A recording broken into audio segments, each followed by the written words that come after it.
বন্ধুরা welcome to my channel. এখন কথা বলবো আইপিএলের আগে এক জায়গায় দেখা যাবে ধোনি, রোহিত ও কোহলিকে। কোথায় একসঙ্গে দেখা যাবে এই তিন তারকাকে সেটাই জানাবো। তো বন্ধুরা এরকমই সব খেলার খবর প্রতিনিয়ত জানতে হলে চ্যানেলটিকে অতি শীঘ্রই লাইক, কমেন্ট, সাবস্ক্রাইব করতে ভুলো না। আর বন্ধুদের মধ্যে প্রচুর পরিমাণে শেয়ার করে দাও, যাতে আমার 4000 ঘন্টা ওয়াচ টাইম খুব শীঘ্রই পূর্ণ হয়ে যায়। আইপিএলের আগেই এক মঞ্চে দেখা যেতে পারে রোহিত শর্মা, বিরাট কোহলি ও মহেন্দ্র সিং ধোনিকে। এক জায়গায় আসবেন ভারতীয় ক্রিকেটের তিন তারকা।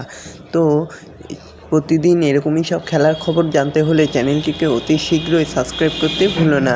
আইপিএলের আগেই দেখা যাবে এই তিন তারকাকে। আর 11 দিন পরেই শুরু হচ্ছে আইপিএল।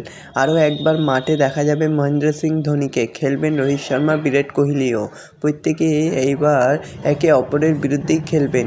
অবশ্যই আইপিএলের আগে এক মঞ্চে দেখা যাবে রোহিত, কোহলি ও ধোনিকে। এক জায়গায় আসবেন ভারতীয় ক্রিকেটের তিন তারকা। আইপিএলের আগে বিয়ে হচ্ছে ঋষভ পন্থের বোন সাক্ষীর, যেখানে উপস্থিত থাকতে পারেন রোহিত, ধোনি ও কোহলি। জানা গিয়েছে আগামী 2-1 দিনের মধ্যেই যাবেন তারা। পন্থের বোনের বিয়ের অনুষ্ঠান সেরা নিজেদের আইপিএলের দলের সঙ্গে ক্রিকেটারদের যোগ দেওয়ার কথা রয়েছে। আইপিএলের তিন তারকাই ইতিমধ্যে অনুশীলনে করতে শুরু করে দিয়েছে। দেশের ক্রিকেট থেকে ক্লাব দ্রুত ক্রিকেটে ঢুকতেই হবে রোহিত ও কোহলিকে। ধোনি অবশ্য এক বছরে শুধুমাত্র আইপিএলই খেলেন। কয়েক মাস আগের থেকে তার প্রস্তুতি শুরু করেছেন তিনি। নেটে যাচ্ছেন, অনুশীলনও করছেন।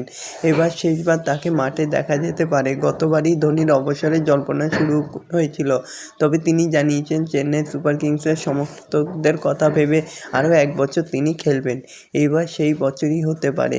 তাই ধোনি এবার আইপিএলের মূল আকর্ষণ। যে মাঠে তিনি খেলতে যাবেন, ভক্তদেরও দেখা যাবে সেই গ্যালারিতে।